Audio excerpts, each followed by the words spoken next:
अस्सलामुअलैकुम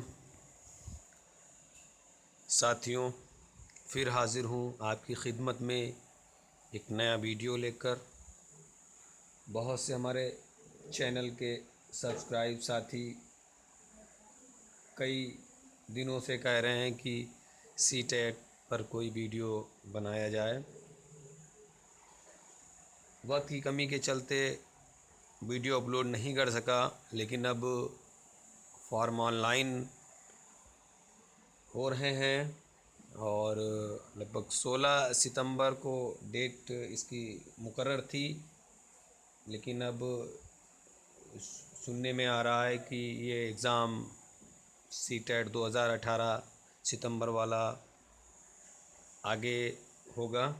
उसकी अभी डेट क्लियर नहीं है। जैसे ही उसकी डेट क्लियर होगी, सभी सीटेट की तैयारी करने वाली साथियों को वीडियो के ज़रिए बता दिया जाएगा। ये वीडियो हमारे उन बीएड साथियों के लिए है, बीटीसी साथियों के लिए है जो प्राइमरी और जूनियर का एग्ज़ाम देना चाह रहे हैं। बहुत जल्द उम्मीद की जा रही है कि इस बार बीएड वालों को भी प्राइमरी में मौका दिया जाएगा। अभी भी साथी लगे हुए हैं शामिल होने के लिए। बहुत से साथी हैं वो अपनी तैयारी में मशगूल हैं, और ये अच्छी बात है कि जब फॉर्म अप्लाई कर दिया जाता है तो फिर आप अपना वक्त इधर उधर बेवजह के कामों में ख़राब ना करें।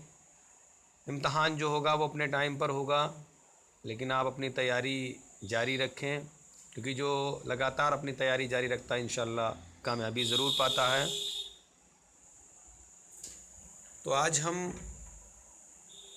सीटेट पे बात कर रहे हैं 2018।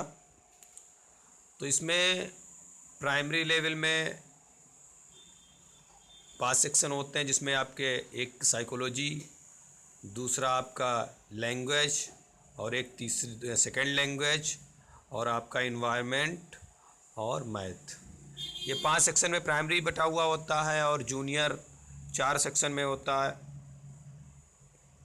4 सेक्शन में होता है। एक साइकोलॉजी के 30 क्वेश्चन होते हैं, और आपके हिंदी और जो भी आप सेकंड लैंग्वेज, मैं तो चाहता हूं जो हमारा वीडियो देख रहे हैं उन्होंने उर्दू ही सिलेक्ट किया होगा, तो वो 30 सवाल आते हैं। और बाकी आर्ट और साइंस ग्रुप का है तो उसके लिए 60 सवाल जो है वो आर्ट या साइंस ग्रुप के होते हैं। तो इस टोटल मिला के 150 सवालात आते हैं। हम अभी आपको सिर्फ उन 30 सवालातों पर ही वीडियो अपलोड कर रहे हैं। जिस साथियों ने अपनी लैंग्वेज उर्दू सिलेक्ट कर रखा है या फॉर्म अप्लाई करने में सिलेक्ट करेंगे, ये वीडियो सिर्फ उन्हीं साथियों के लिए है। बताना चाहूँगा कि बात ज़्यादा हो जा रही है। बहुत से साथियों को एतराज़ होता है, लेकिन आपको एक पहला वीडियो है तो आपको डिटेल ही बतानी ज़रूरी है। जानता हूं कि बहुत से साथियों को ये सब बातें मालूम होंगी, लेकिन हमारे कुछ साथी नए हैं जो पहली बार ही सीटेट का एग्ज़ाम दे रहे होंगे, तो उनके लिए बेहतर है कि वो अपनी जानकारी में रखें कि 30 सवालात होंगे, जिसमें से आपके 2 इक़्तिबास आएंगे। एक नसरी इक़्तिबास होगा और दूसरा नज़मी शेरी इक़्तिबास। ये क्या है? ये इक़्तिबास क्या होता है? एक गद्यांश होता है, हिंदी में उसको हम गद्यांश बोलेंगे, और जो कविता का होता है उसको पद्यांश कहते हैं। तो इस तरीके से इसको इसी के ज़रिए सवालात आते हैं, और बहुत ही आसान और सरल होता है। ये जो 15 नंबर होते हैं वो बहुत ही आसान और सरल होते हैं, लेकिन हमारे बहुत से साथी यही सवाल गलत कराते हैं। तो आज हम इसी पर आगे वीडियो में बात करेंगे। उससे पहले मेरी उन साथियों से दरख्वास्त है जिन साथियों ने मेरा ये चैनल अभी सब्सक्राइब नहीं किया है, क्योंकि अभी 35% साथी ही जो हमारे सब्सक्राइबर हैं, और बाकी साथी जो है वो सिर्फ देखते हैं, लेकिन वो चैनल सब्सक्राइब नहीं किए हुए हैं। उनसे मेरी गुजारिश है कि वो हमारे चैनल को ज़रूर सब्सक्राइब करें। क्योंकि जब आप चैनल को सब्सक्राइब कर लेंगे और बेल का बटन दबाएंगे तो जो भी मैं इस पर वीडियो अपलोड करूँगा उसकी जानकारी आप तक पहुँच जाएगी। तो उम्मीद करता हूँ कि आप हमारे चैनल को आज ही सब्सक्राइब करेंगे। हमारा ये चैनल उर्दू सब्जेक्ट पर ही बनाया गया है। इसमें आपको net, PGT, TGT, CTET, LT जितनी भी उर्दू इम्तहानात हैं इंशाल्लाह सभी पर वीडियो अपलोड होंगे। इस चैनल पर आपको सभी उर्दू इम्तहानात के पेपर सॉल्व मिलेंगे। कोशिश जारी है, कई साथियों से भी इसके लिए मदद ले रहा हूँ कि ज़्यादा से ज़्यादा तादाद में वीडियो अपलोड कर लें, क्योंकि जब आपको उसका पैटर्न मालूम हो जाता है कि सवाल किस तरीके से पूछा तो थोड़ा पढ़ना आसान हो जाता है। तो मेरी यही कोशिश रहेगी कि जितने भी इम्तहानात हैं सबके पेपर सॉल्व करके इस चैनल पर डाले जाएं और बहुत जल्द इंशाल्लाह सभी वीडियो जो है वो अपलोड हो जाएंगे। वक्त की कमी है तो उसके बाद ज़रूर इंशाल्लाह पोस्ट होंगे। तो हमारे चैनल से जुड़े रहिए, क्योंकि जो भी उर्दू इम्तहानात होंगे वो सब इस पर आपको मिलते रहेंगे। तो आइए आज हम सेकंड पेपर सीटेट का जो 2014 में आया था तो उस पर हम देखते हैं। सिर्फ इक़्तिबास मैंने लिया है 15 क्वेश्चन का। उसमें सबसे पहले एक नसरी इक़्तिबास है। अब इसका तरीका समझ लीजिए। लगेगा आपको बहुत आसान है, लेकिन जब आप तरीका नहीं जानेंगे तो आपको गलत लगेगा। वीडियो इतना ज़रूरी नहीं है जितना आपको मेरी बातें सुनना ज़रूरी हैं, क्योंकि जब आप बातों को जानेंगे, समझेंगे, उसके बाद ही सवालात के जवाब सही से दे पाएंगे। तो ये इक़्तिबास होता है, बहुत ही आसान ज़ुबान में होता है। अब धीरे धीरे मुश्किल कर दिया गया है। इसमें 5 से 10 सवाल तक पूछे जाते हैं, जिसमें आपकी कवायद भी पूछी जाती है, 1-2 क्वेश्चन कवायद से। लेकिन वो जो कवायद पूछी जाती है वो आपके इस इक़्तिबास के अल्फाज से ही होती है। आप अगर उसमें अलग से देखने की कोशिश करेंगे तो आपका 100% जवाब गलत होगा, क्योंकि ये आपको देखना चाहते हैं जो आपने पढ़ा है उसको आप अपने जहन में कितनी देर तक उसको रख सकते हैं और उसके मुताबिक आप जवाब दे सकते हैं। तो ये बात मेरी पहला पॉइंट ध्यान रखिए, ख़्याल रखें कि जो सवाल इसमें दे रहे हैं वो इस इक़्तिबास के ज़रिए ही हल किया जा सकता है। अगर आपने इस इक़्तिबास को नज़रअंदाज करके उसको हल करने की कोशिश की तो 100% वो सवाल गलत होगा। चाहे इसकी कवायद हो, तो इस चीज़ को ध्यान रखिएगा। बहुत साथी एग्ज़ाम दे चुके होंगे तो उनको मालूम होगा कि कहाँ पर हम गलती करते हैं। तो उनको पहले बता दिया है कि इक़्तिबास को या तो सबसे पहला तरीका ये है, या तो इक़्तिबास को पूरा बहुत ही खामोशी से आप इस इक़्तिबास को अपने जहन में उतार लीजिए। इसका एक पहला तरीका ये होता है, एक बार इसको पढ़िए, उसको जहन में उतारिए, फिर उसके बाद सवाल जो हैं उनको पढ़िए और उनके जवाब दीजिए। लेकिन मैं अपनी तरीके से बता रहा हूँ, मैंने जो एग्ज़ाम दिया है, मेरे पास 3 सर्टिफिकेट सीटेट के उपलब्ध हैं। तो उस एक्सपीरियंस के बदौलत हम आपको बताएंगे कि आप पहले सवाल पढ़ें। ज़्यादा सवाल नहीं, लगभग 5 सवाल तो आप पढ़ें ही। उन सवालात को आप अपने जहन में रखें और फिर उसके बाद ही आप इस इक़्तिबास को पढ़ें तो ज़्यादा बेहतर होगा। लेकिन दोनों तरीके ही अच्छे हैं, जिसमें आपको सहूलियत लगे वो तरीका इस्तेमाल करें। हम इसके सवाल देखते हैं, क्योंकि कभी कभी सवाल से ही आपको जवाब मिल जाता। आप देखिए, इसका 91 नंबर सवाल है, पहले देहातों और कस्बों के मरे हुए जानवरों को कौन खाता था? चील, आपको ये भी जवाब सही लगेगा। गिद्ध, आपको ये भी सवाल सही लगेगा। कौवा, आपको ये भी सही सवाल लगेगा। लेकिन अब बात यहाँ पर करते हैं, इन्होंने पूछा है कि मरे हुए जानवरों को कौन खाता है, तो हमको ये इक़्तिबास में देखना होगा कि इसका सही जवाब क्या है। वैसे तो आप इसमें 3 सही जवाब दिख रहे हैं, लेकिन ये मुमकिन नहीं है, क्योंकि इसका एक ही सवाल का जवाब सही होगा। अगला देखते हैं 92 नंबर, गिद्धों की तादाद कम होने से अब क्या हो रहा है? एक है माहौल की आलूदगी से पाक रखने में दुश्वारी। अब बात करते हैं गिद्ध। तो बहुत से साथियों को जानकारी होगी कि ये तो पड़ा हुआ है।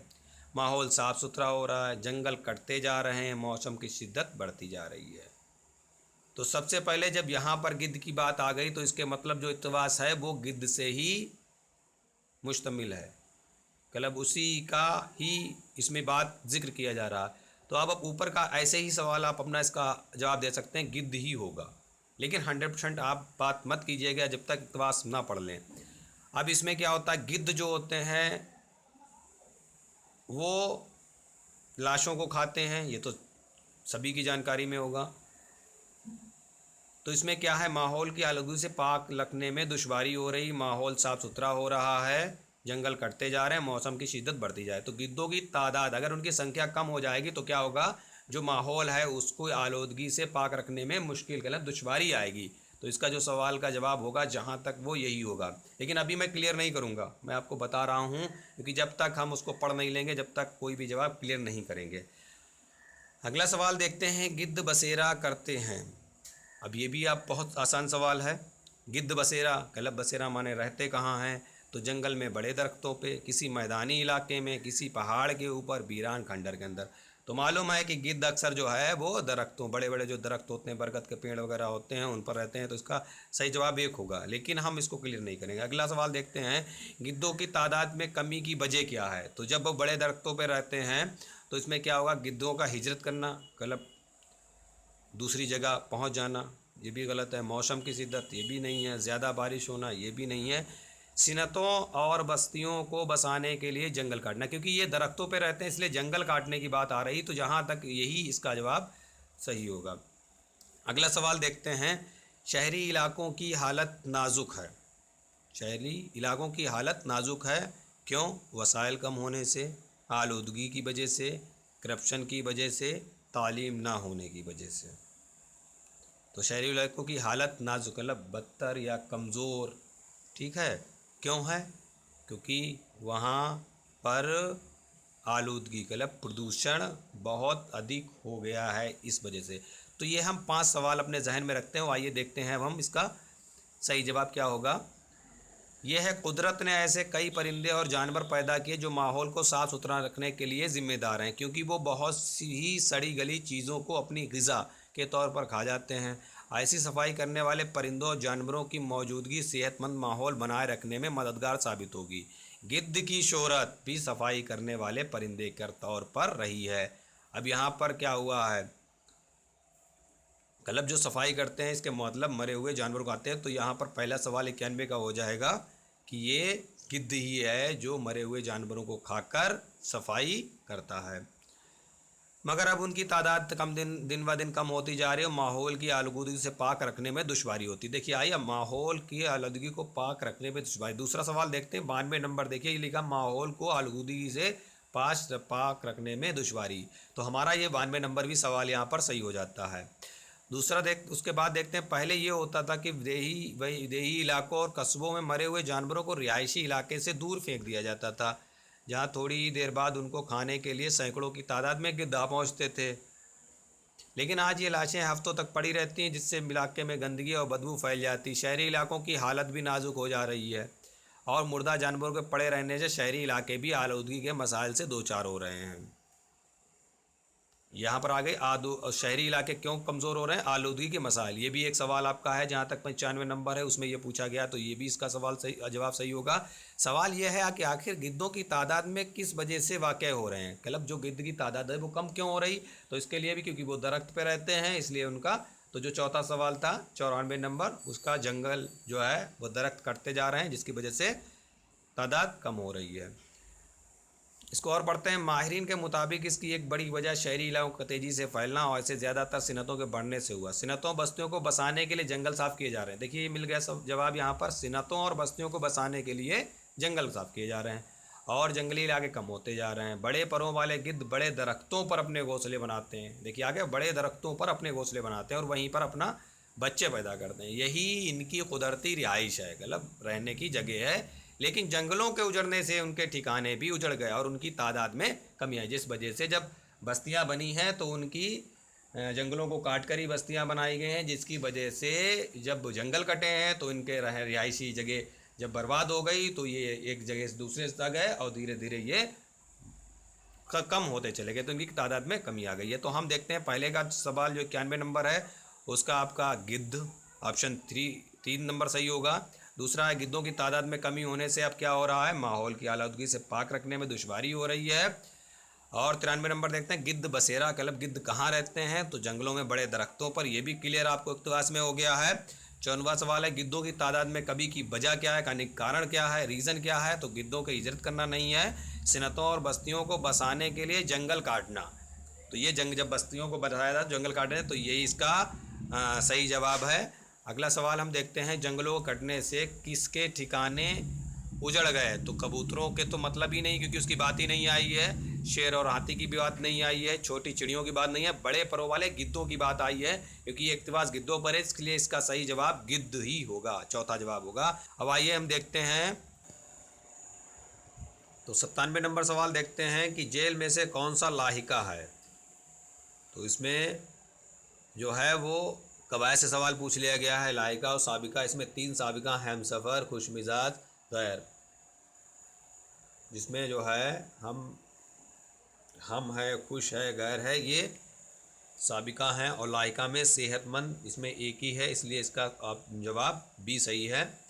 तो उर्दू कवायद से एक सवाल आपके पैरा में ज़रूर आएगा, इक़्तिबास में ज़रूर आएगा, कभी कभी इस्म पूछ लेते हैं या सिफत पूछ लेते हैं, तो आप उसको भी थोड़ा पढ़िए। मैं इस पर एक वीडियो स्पेशल बनाऊंगा उर्दू कवायद पर, 1 या 2 तादाद में बनाऊंगा, तो आप हमारे चैनल से जुड़े रहिए, आपको कुछ ना कुछ फ़ायदा ज़रूर मिलेगा। इंशाअल्लाह उम्मीद है कि आप सीटेट में ज़रूर क्वालिफ़ाई करेंगे, और जो क्वालिफ़ाई हैं वो उम्मीद करता हूँ इंशाअल्लाह वो भी ज़्यादा से आपकी ज़्यादा नंबरों से क्वालिफ़ाई करेंगे।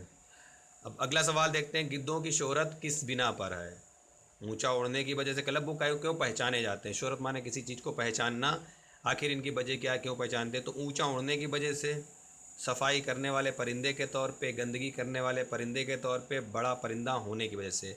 तो आप देखते हैं कि गिद्ध के ना होने से जो है शहरों में गंदगी फैली है, तो इसके लिए सबसे अच्छा है इनके हैं। तो वैसे इसमें कई सवाल, सीटेट में यही तो खूबी है कि आपको एक सवाल नहीं मिलेगा, कुछ ना कुछ 3 सवाल होंगे जो आपको सही लगेंगे, इसीलिए ज़्यादातर बच्चे गलत कर जाते हैं, और बहुत ही आसान होता है, बस जहन अपना नहीं दौड़ाते हैं उस साइड में, इसीलिए उनके आते हुए सवाल भी गलत हो जाते हैं। मैं देखिए ऊंचे भी उड़ते हैं, पर बड़ा परिंदा भी होता है, बस, और गंदगी करने वाले परिंदे के तौर पे नहीं जाने जाते हैं, ये सफाई करने वाले परिंदे। लेकिन इन 3 में से कौन सा सही है, ये जो गिद्ध जाने जाते हैं ये मशहूर हुए हैं सिर्फ इसलिए क्योंकि ये लाशों को खाते हैं, इसलिए इसका सही जवाब होगा सफाई करने वाले परिंदे के तौर पे, ऑप्शन 2। 98 का ऑप्शन 2 सही है। अब अगला सवाल देखते हैं 99 नंबर, सफाई करने वाले परिंदे और जानवर मददगार होते हैं, पहले सफाई जो करते हैं वो परिंदे और जानवर मददगार किसके होते हैं, ये पूछा जा रहा है। सवाल को पहले बहुत ही अच्छी तरीके से पूछिए, पूछा क्या जा रहा है, तो इसमें सफाई करने वाले परिंदे और जानवर मददगार होते हैं, किसके लिए मददगार होते हैं, इस बात को पूछा गया है कि माहौल को खूबसूरत बनाने के लिए, माहौल को पुरअसर बनाने के लिए, माहौल को परगंदा बनाने के लिए, माहौल को सेहतमंद बनाए रखने के लिए। तो जब गंदगी और प्रदूषण होगा तो बहुत सी ज़्यादा बीमारियाँ होंगी, और जो जानवर होते हैं या परिंदे होते हैं वो किसी न किसी के ज़रिए हमारे जो वातावरण है उसको साफ़ रखने में सहयोग करते हैं, मदद करते हैं।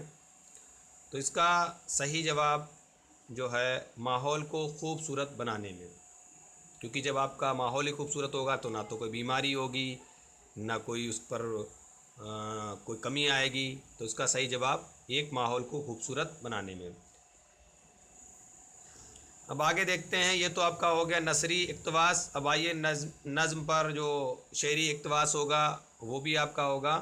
ये बहुत ही आसान, जिनको आप समझ कर सकते हैं, बाकी आपको पढ़ना होगा, लेकिन ये ऐसे नंबर हैं 15 जो आपको बिना पढ़े एक बार अगर बहुत अच्छी तरीके से बातों को सुनेंगे, एक बार उसको देखेंगे कि कहाँ से क्या करना है, एक दो बार उसकी प्रैक्टिस करेंगे तो उम्मीद करता हूँ इंशाल्लाह आपके 15 में 15 नंबर आएंगे।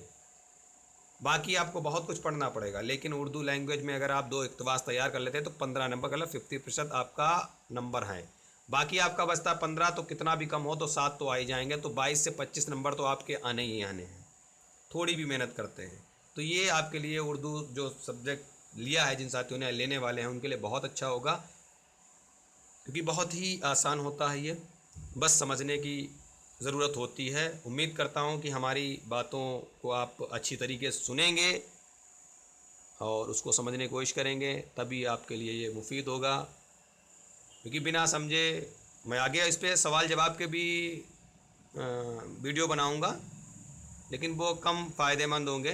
बाकी ये भी जो मैं जिस पे बात कर रहा हूँ, एक अपने एक्सपीरियंस को भी आपके साथ शेयर कर रहा हूँ, तो आप लोग हमारी बात पर गौर करें और इसके ज़रिए ही आप तैयारी करेंगे तो इंशाल्लाह 100% आपको कामयाबी मिलेगी। अब आइए देखते हैं, ये बहुत ही अच्छा जो है इक़्तिबास है, ये कई बार एग्ज़ाम में आया है, आपके टैट में भी यही सवाल हमारी समझ से उर्दू लैंग्वेज 2014 में उर्दू लैंग्वेज का था, उसमें भी ये पूछा गया है। सीटेट में तो 2 बार रिपीट हुआ है, एक मिट्टी का दिया है, वो ज़रूर आप याद करिएगा, उस पर भी मैं एक वीडियो बनाऊंगा, क्योंकि ये कई बार आ चुके हैं। क्योंकि ये 6 से 8 तक का ही सिलेबस पूछते हैं, तो उसमें कुछ नज़में हैं, उन्हीं से आपसे पूछते हैं, तो मैं उन नज़मों पर ही आपके लिए इक़्तिबास बनाऊंगा। अभी तो पेपर सॉल्व करके बता रहा हूँ कि किस तरीके से आपको हल करना है, कैसे तैयारी करनी है। तो आइए इसको देखते हैं, शेयर को ज़्यादा देर ना लेते हो, क्योंकि ये वीडियो बहुत लंबा होगा, क्योंकि आपको हमारी बातें सुननी हैं, उसी के ज़रिए आपको चलना है। टहनी पे किसी शजर के तनहा बुलबुल था कोई उदास बैठा, कहता था कि रात सर पे आई उड़ने चुगने में दिन गुजारा। पहुँचूँ किस तरह आशियाँ तक हर चीज़ पर छा गया अंधेरा, सुन के बुलबुल की हज़ारी जुगनू कोई पास ही से बोला, हाजिर हूँ मदद को जानो दिल से, कीड़ा हूँ अगरचा मैं ज़रा सा, क्या गम है जो रात है अंधेरी, मैं राह में रोशनी करूँगा। अब आप सोच रहे होंगे कि ये इक़्तिबास क्यों पढ़ा, तो हम आपको बताना चाहेंगे कि नसरी इक़्तिबास बड़ा होता है, उसमें वक्त ज़्यादा लगता है, और वक्त हर इम्तहान में वक्त की अहमियत नंबर 1 पे होती है। इसको मैंने इसलिए पढ़ा है कि ये कुछ पल में ही इसको आप पढ़ सकते हैं। तो जब आप शेरी इक़्तिबास पढ़ेंगे तो हम उसके लिए आपको यही बताएंगे अपना तरीका, मैंने जो इस्तेमाल किया है कि आप पहले शेरी एक नहीं 2 बार आप पढ़ लीजिए, उसके बाद इनके सवालात पढ़िए। तो ये ध्यान रखिएगा, नसरी इक़्तिबास बाद में पढ़ेंगे और शेरी इक़्तिबास पहले पढ़ेंगे। अब आइए इसका हम सवाल देखते हैं, वो क्यों उदास बैठा था। अब बात हो रही वो क्यों उदास बैठा था, यहाँ पर देखना है। अभी बात हमने की टहनी पे किसी शजर की तन्हा बुलबुल था कोई उदास बैठा, कौन बैठा था, बुलबुल। अब देख लीजिए इसमें ऑप्शन आपका आ रहा होगा बुलबुल, तो बुलबुल के बाद उसमें ये पूछा है कि क्यों बैठा था। कहता था कि रात सर पे आई उड़ने चुगने में दिन गुजरा। कहता था कि रात सर पे आई, जब रात सर पे आई तो उसका मतलब अंधेरा हो गया। तो आइए इसका सवाल देखते हैं। रास्ता भूलने की वजह से नहीं हुआ, दाना मिलने की वजह से नहीं हुआ, दोस्तों के बिछड़ने की वजह से नहीं वो उदास बैठा था। वो इसलिए उदास बैठा था क्योंकि अंधेरा हो गया था, इसकी वजह से वो अपने घर वापस नहीं जाता। तो इसका ऑप्शन क्या है, 3 नंबर से ही, अंधेरा होने की वजह से वो उदास बैठा था। अगला सवाल देखते हैं, जुगनू ने बुलबुल की क्या मदद की। मतलब एक छोटा सा कीड़ा है, उसने उसकी क्या मदद की होगी। तो देखिए, पेड़ पर रात बसर करने को कहा, उसको रास्ता बताया, अपनी रास्ता रोशनी से रास्ता को रोशन किया, उसको धारस बंधाया। कलब अब देखिए, उड़ने चुगने में दिन गुजरा, उसके बाद है जुगनू कोई पास ही अकेले, हाजिर हूँ मदद को जानो दिल से, कीड़ा हूँ अगरचा मैं ज़रा सा, क्या गम है जो रात है अंधेरी, मैं राह में रोशनी करूँगा। तो कहने का मतलब यहाँ पर आगे अपनी रोशनी से रास्ते को रोशन किया उसने।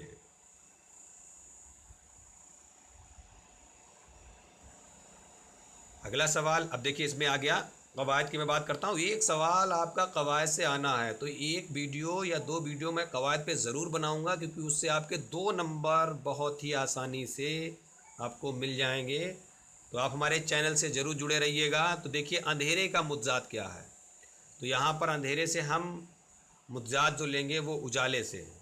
अंधेरा माने होता है उजाला। तो इसमें आपका ऑप्शन 1 सही है। अगला सवाल है 104 नंबर, कीड़ा हूँ मैं अगरचा जरा सा, ये किसने कहा है? तोते ने, बात ही नहीं आई। कबूतर ने, उसका भी जिक्र नहीं आया।